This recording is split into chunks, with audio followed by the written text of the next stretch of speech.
गुआर की खराब क्वालिटी बताते हैं राजस्थान के एक जोधपुर जिले का व्यापारी।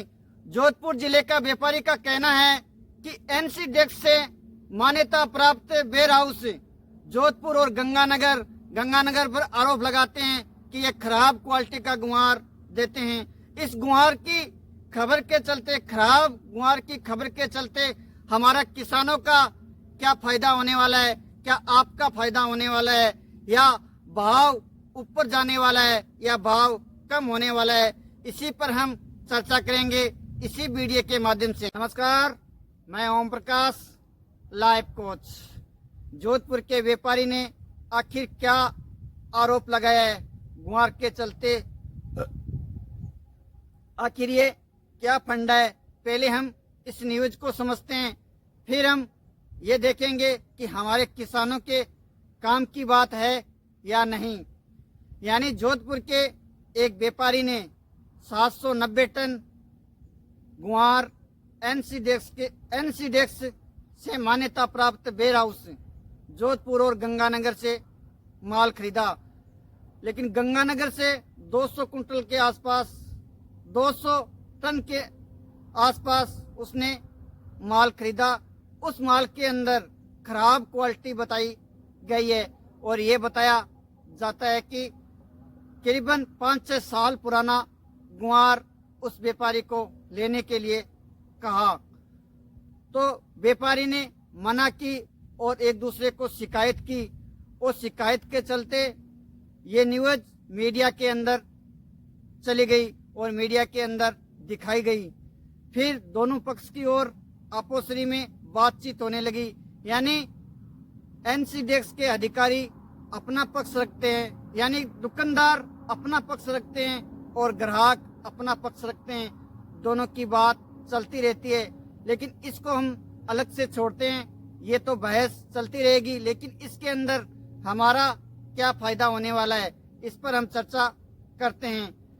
कुछ ही समय पहले, यानी करीबन 4-5 महीने पहले हमने एक वीडियो डाला था कि गुआर के अंदर गोलमाल है।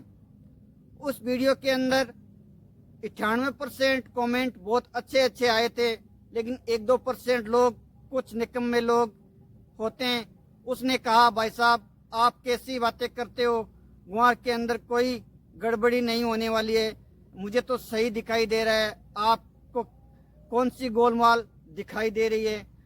उन 1% लोगों से नम्रता से मैं कहना चाहता हूँ, मेरे दोस्तों, सच्चाई आज आपके सामने है।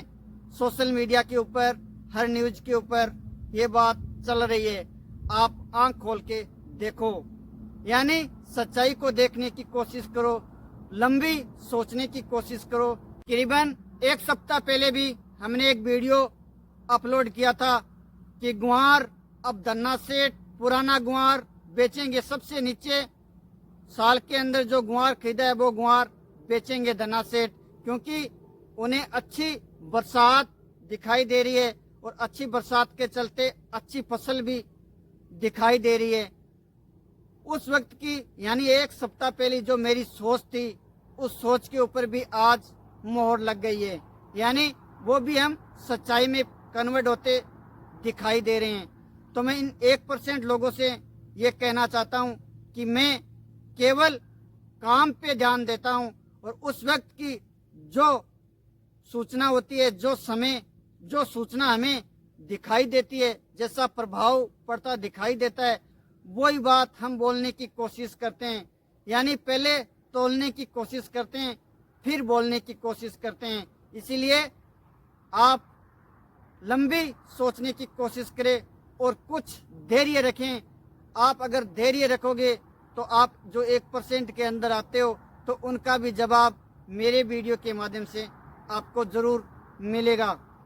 सॉरी, मैं क्षमा चाहता हूँ, आपका 2 मिनट लिया मेरी कुछ बातें बताने के लिए, कुछ भावनाओं में बह गया था।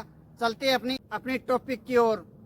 क्या इस न्यूज के चलते भाव के अंदर कोई परिवर्तन होने वाला है? तो मेरा ऐसा मानना है कि इस न्यूज के चलते कोई ज़्यादा लंबा चौड़ा प्रभाव नहीं पड़ने वाला। 1-2% की तेजी मंदी आ सकती है। इस न्यूज के चलते और कोई न्यूज के चलते तेजी मंदी अलग आ सकती है, लेकिन इस न्यूज के चलते ज्यादा लंबा चौड़ा प्रभाव नहीं पड़ने वाला है। दूसरा, क्या हम किसानों को क्या फायदा होने वाला है? बस मेरा एक ही मकसद रहता है कि हमारा किसानों का कैसे फायदा हो, उसी न्यूज को हम लाने की कोशिश करते हैं। हमारा और आपका फायदा यानी किसानों का फायदा इस कारण के चलते फायदा हो सकता है क्योंकि इन धन्ना सेठ के पास में अगर पुराना माल स्टॉक में रखा हुआ है और वो पुराना माल मार्केट में बेचने की कोशिश करेगा तो व्यापारी को परेशानी खड़ी हो सकती है। तो व्यापारी इन धन्ना सेठ से या स्टॉकर से ना खरीदकर वो किसी किसान से माल खरीदे और किसान के पास में अच्छी क्वालिटी का माल होगा। अगर अच्छी क्वालिटी का माल होगा तो हो सकता है उनको भाव भी अच्छा मिले। तो हमारे ये काम की बात हुई। इसलिए किसी दिन और टॉपिक पर चर्चा। स्वस्थ रहे और खुश रहें। नमस्कार।